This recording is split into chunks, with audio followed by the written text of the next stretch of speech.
고린도전서 4장 18절에서 21절의 말씀 가지고 하나님의 나라는 능력에 있다라는 의미를 한번 생각해 보고자 합니다. 하나님의 나라는 능력에 있다. 이 말의 의미가 무엇일까요? 우리가 능력에 대한 오해가 있습니다. 먼저 오늘 본문을 보시면요. 고린도 교회 문제는 억지로 자랑하려고 하는 사람들이 많은 것이 문제였습니다. 그들은 자신의 은사를 자랑하고 자신의 영성을 자랑했습니다. 그래서 진리는 바른 진리를 가졌지만 행동하는 것은 마치 이단들과 같았다. 이런 내용의 본문의 메시지죠. 자랑이 제일 심한 곳이 대개 여러분 이단 공동체입니다. 왜 그럴까요? 그들은요, 자기들에게만 진리가 있고 은사가 있고 치유가 있고 문제 해결의 방법이 있다고 그렇게 선전합니다. 그래서 그곳에 가면 금방 천국을 맛볼 것 같습니다.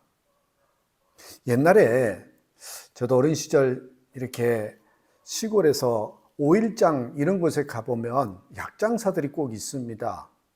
그래서 마치 망병통치 약장사들은 자기가 파는 약을 쓰면 다 낫는다. 이거 하나면 끝난다. 이렇게 약장사를 했던 것 같습니다.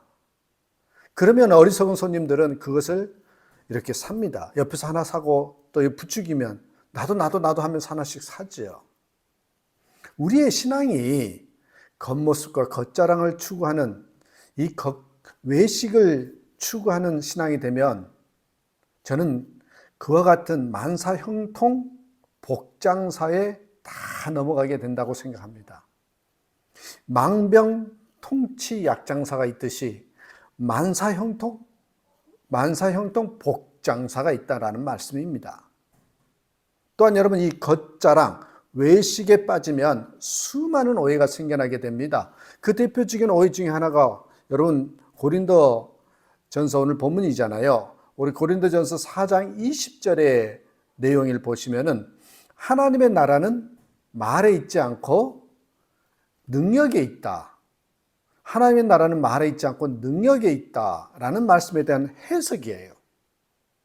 어떤 분은 이 말씀을 하나님의 나라를 말씀에 있지 않고 능력에 있다.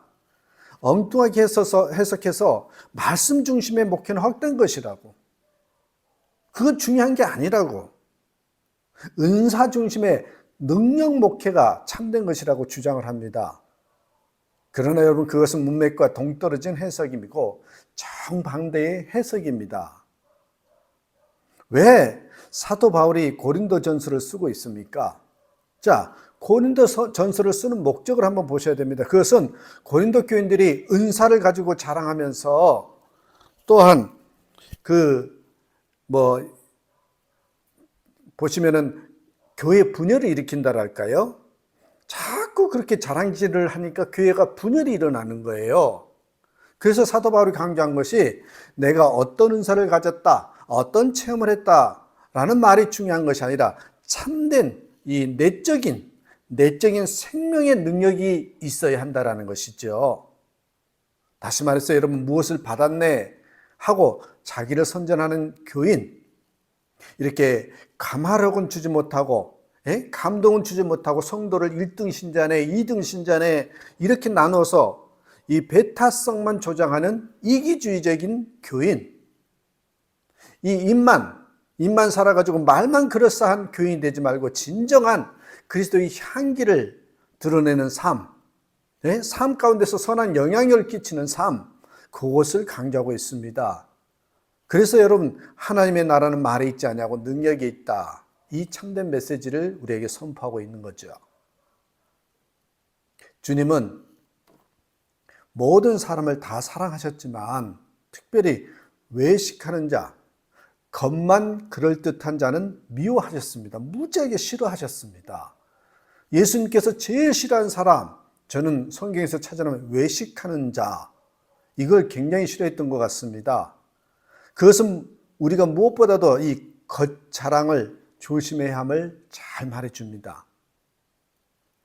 여러분 예수 믿는 사람은 구원받는 것으로 끝나지 않아야 합니다. 당연히 구원받은 게 1단계면 이제는 구원받은 사람답게 좀 더 깊어지고 성숙돼야 되는 거죠. 그래서 저는 신앙생활의 열매, 굳이 신앙생활의 열매가 무엇이냐라고 얘기를 하면 저는 변화와 성숙, 이렇게 두 단어를 항상 얘기를 합니다. 변화와 성숙이, 예수 믿어서 구원받는 것도 열매지만 이제 삶 가운데서 변화되고 성숙되어지는 것이 신앙생활의 열매입니다. 그래서 자기가 남보다 잘하는 것만 생각해서 영적 우월감에 빠지지 말고 남보다 못하는 것이 많은 것을 생각하고 항상 겸손해야 되는 거예요. 비교 대상은 다른 사람이 아니에요. 어제의 나의 모습과 오늘의 나의 모습이에요. 얼마나 변화되고 얼마나 성장했느냐, 그것을 비교하면서 살아야 되는 것이지요. 어떤 분은 기도원에 가서 무엇은 체험을 했다라는 것으로 신앙의 높은 고지를 증명한 것처럼 말하는데, 여러분 그렇게 비교하시면 안 됩니다. 그것은 은사에 따라 다 달라요. 자, 그렇다면 이제 본론으로 들어가서요. 능력 있는 삶이란 어떤 삶일까요? 능력 있다는 것. 이 하나님의 나라는 말에 있지 않고 능력이 있다라는 그 의미가 무엇인지 한번 세 가지로 살짝 우리 삶에 적용을 해보도록 하겠습니다. 첫 번째, 능력 있는 삶이라는 게요, 핑계대지 않는 삶이에요. 남을 탓하지 않는 삶이에요. 무슨 말이냐? 여러분 20절에서 하나님의 나라는 말에 있지 않냐고 오직 능력이 있다고 할 때 여기에 능력이 무엇입니까? 마술적인 힘이 능력이 아니고 여기에서의 능력은 십자가의 사랑이에요. 십자가의 사랑이 능력이라고요. 여러분 십자가의 사랑, 그 십자가의 능력이 있을 때 무엇이 생깁니까? 바로 맞아, 내가 그 사랑을 받았으니 나도 그 사랑을 베푸며 살아야겠다는 책임, 여러분 책임의식과 그래 좀 더 하나님을 위해서 살아야 되겠다는 충성이 생기는 거죠. 이 책임의식과 충성이란 말은 무엇입니까?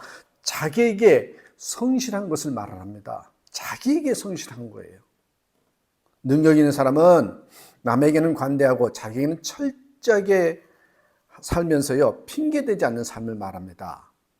그러나 능력이 없는 사람은 책임을 지지 않습니다. 책임을 지지 않다 보니까 핑계가 많아요. 남을 탓하는 게 많아요.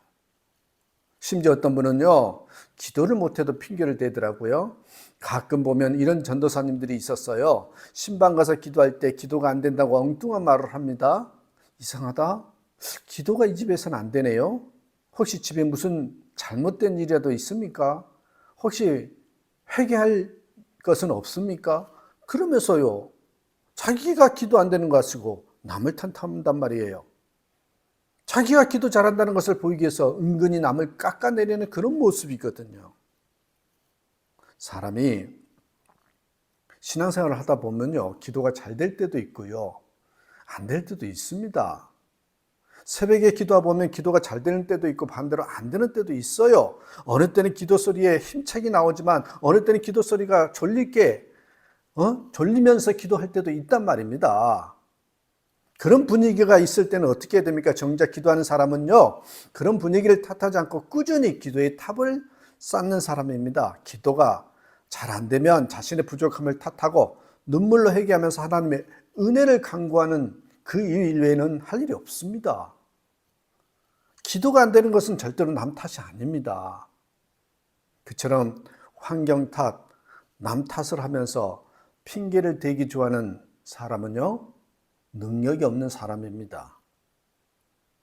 여러분, 그런 능력이 없는 사람이 교회에 있으면 그 교회가 어떻게 되겠어요? 교회가 당연히 그 공동체가 힘들어지지 않겠습니까? 반면에 가장 충성하고 누가 봐도 능력이 있는 성도이고 영성이 있는 성도임에도 불구하고 이 겸손히 자기를 낮추는, 또 자기를 숨기는 그런 성도들이 있는데, 그런 분이 있다라면요, 여러분 우리는 본받아야 될 것입니다. 그러니까요, 신앙생활을 잘하고 또 실제적인 관계를 잘 이루는 방법은 당연히 두 가지만 생각하시면 됩니다.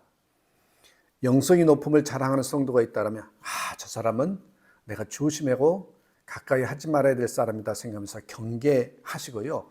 반면에요, 충성되고 참 남 탓하지 않으면서 신실하게 믿는 사람이 있다면 맞다, 나도 저 사람처럼 살아야 되겠다라고 생각하면서 본받으려고 하면 된다는 것이죠.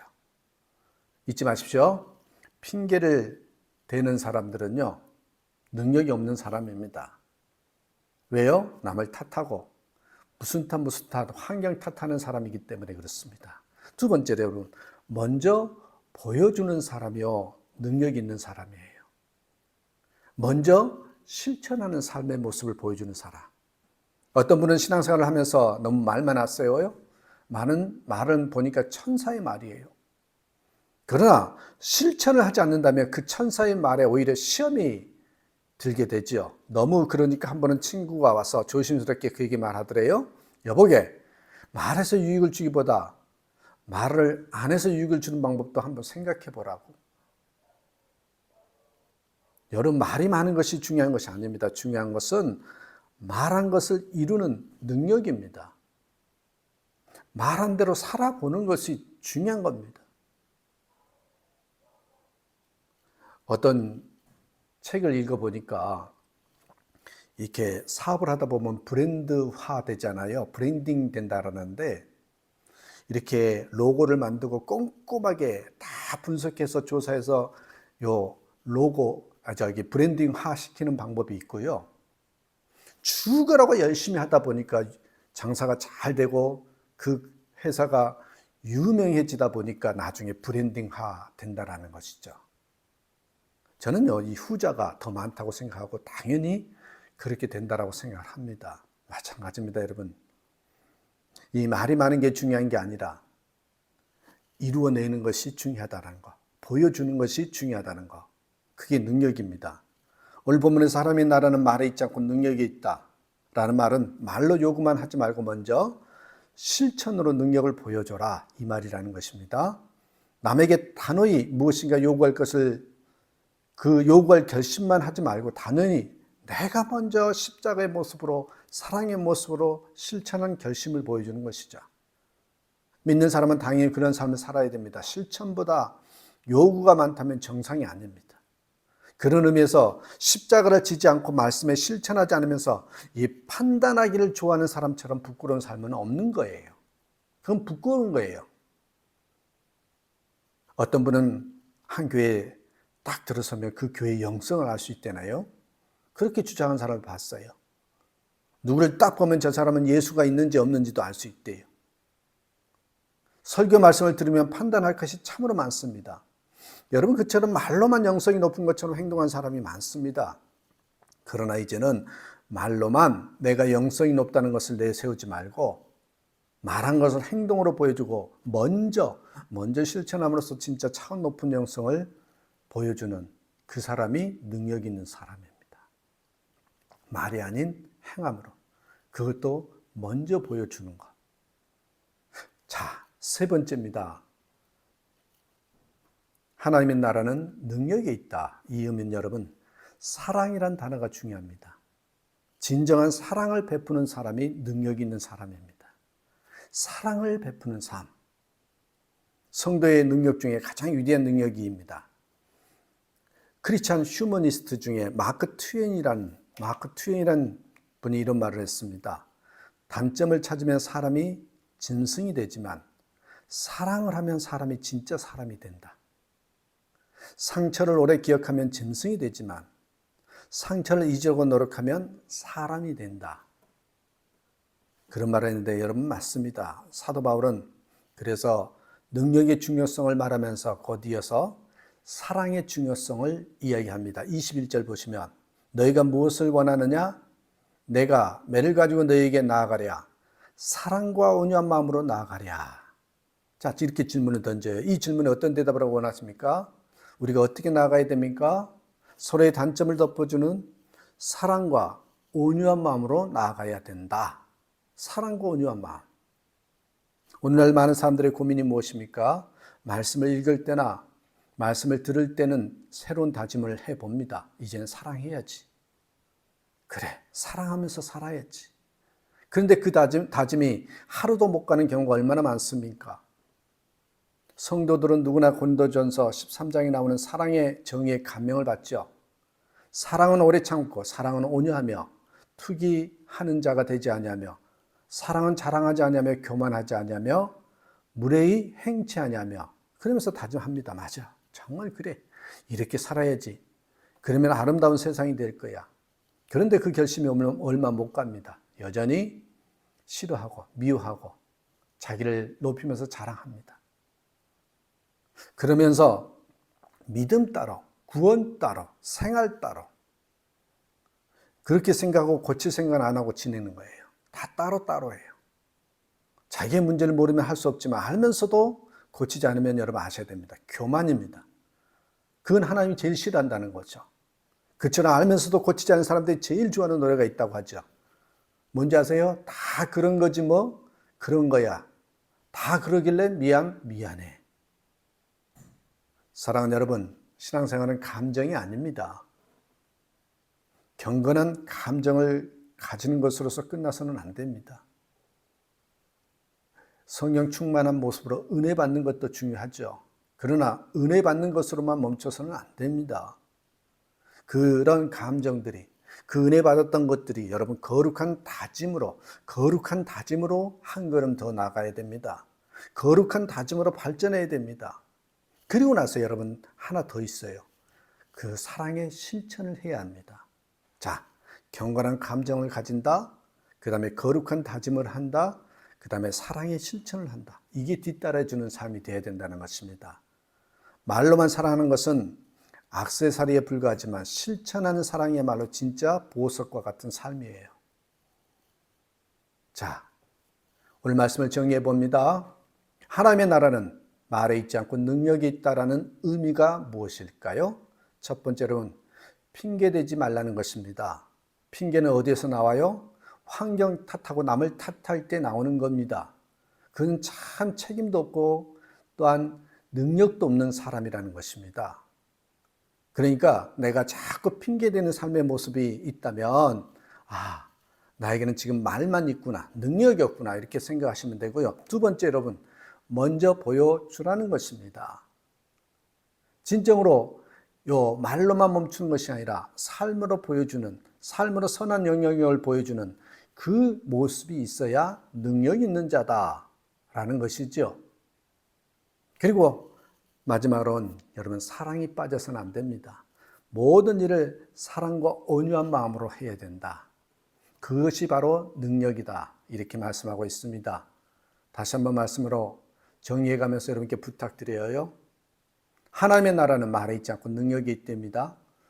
특별히 오늘 크리스찬으로 살아가는 우리들 말에 너무 앞서서 말로만 하는 우리의 모습이 아니라 삶으로 보여주는 그런 능력 있는 삶이 되기를 주님의 이름으로 축복합니다. 기도하겠습니다. 하나님 감사합니다. 우리의 삶을 돌이켜봅니다. 하나님의 나라는 말에 있지 않고 능력이 있다고 했는데 우리의 삶이 말에만 멈추는 삶은 아닌지요. 말만 하는 삶은 아닌지요. 이제는 능력을 보여주는 능력 있는 삶이 되게 하옵소서. 환경을 탓하고 남을 탓하는 그래서 핑계대는 우리의 삶이 아니라 주님 앞에서 책임의식 가지고 충성되는 우리의 모습이 되게 하옵소서. 항상 먼저 보여주라는 모습으로 선한 영향을 끼치는 우리의 모습이 되게 하시고 또한 사랑으로 모든 일을 감당하는 능력 있는 우리의 삶이 되게 하옵소서. 그렇게 이끄실 주님을 찬양하며 예수님의 이름으로 축복하고 기도하옵나이다. 아멘.